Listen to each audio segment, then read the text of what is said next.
Hi,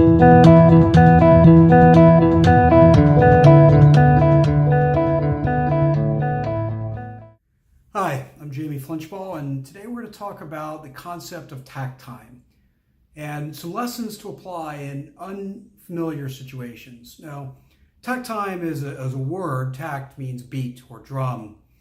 And the definition of it is basically the pace at which customer demands a product or a service.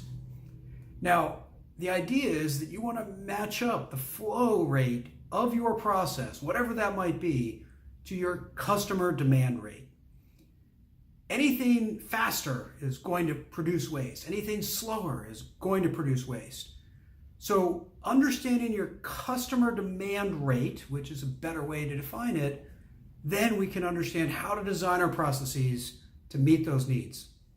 Now, the reason that this gets so much attention is that it is very easy to understand in most manufacturing environments. You look at demand over a certain cycle, a month or a year or a week, divide by the units you're going to operate, that time in which you're going to operate, and then that becomes your takt time. It's essentially how it ends up getting calculated. What people say then is that I have too much variation in my process, my customer demand rate. I don't know when they're going to ask for stuff, and so takt time doesn't apply. But there's really a couple of different ways to look at takt time. So we're going to kind of break this down, so at least give you some thinking about how to look at takt time in your unique situation. So the first is looking at it perhaps seasonally. For example, if you're in a tax accounting office, there's going to be a customer demand rate. You might do a whole lot of tax returns during multiple months with extensions and all the other reasons that might change that. But you absolutely have a different demand during a certain time period. And understanding this season versus that season, what is my demand over that time period? Then you adjust your process and you have very clear seasonal based adjustments to your process to accommodate different customer demand rates. It could also be hourly.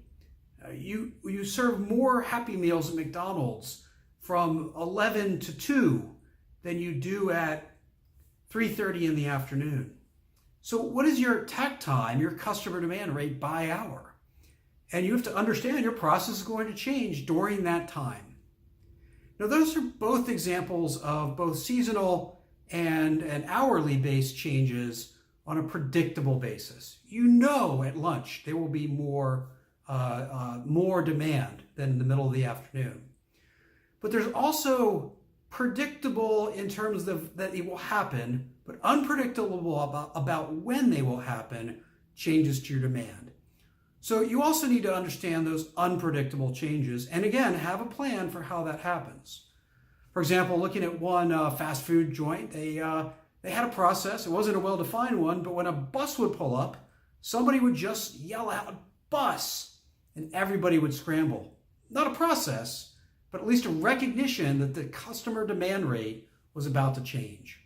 So then they went about saying, instead of scrambling, let's make these specific changes to our process to accommodate the fact that that customer demand rate changed. We didn't see it coming, but we knew it might happen. So as another example of this, a retailer would look at the customer demand rate of their cash registers. And so when a line got to 5 people long, they would automatically call and open another register. That was their unpredictable but known signal that the customer demand rate was changing and that our capacity and our flow and our process design could no longer keep up. So don't dismiss takt time out of hand. Understand it's a valuable way to look at your process. And are you designing it to be as waste-free based on the customer demand? Thank you for watching and come back soon.